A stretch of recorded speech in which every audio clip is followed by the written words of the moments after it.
My first impression was how beautiful it is.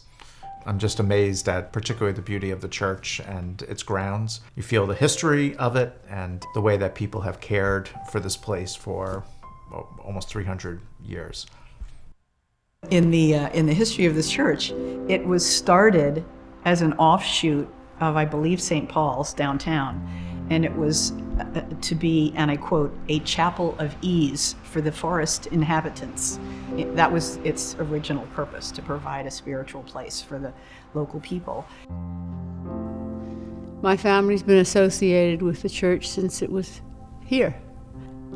And I suppose it creates an ambiance for a community that here's a building that's been here a long time, and obviously it's an established community.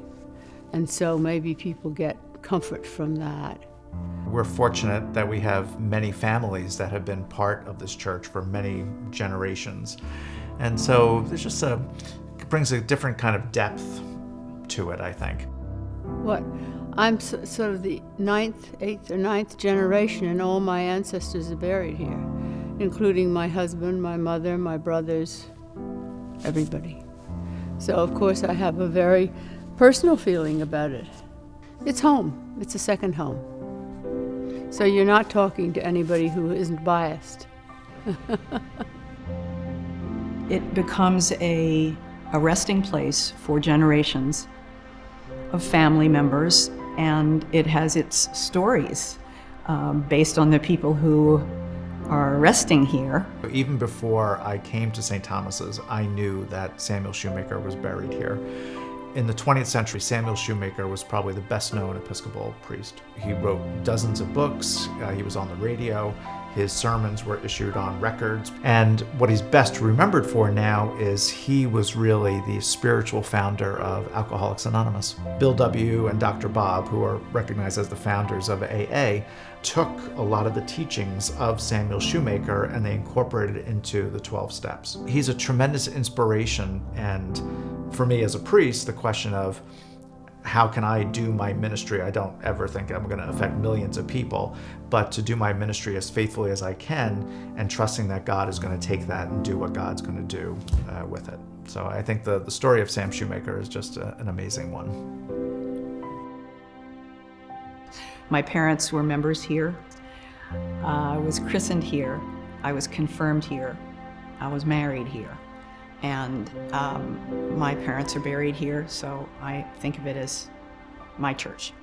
It's a living church, and so it is functioning in the way that it was intended back in the 1740s.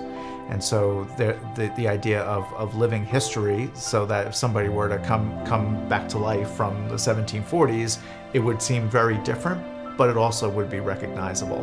And so that continuity from the past, that there's history and there's present, but there's also future for us.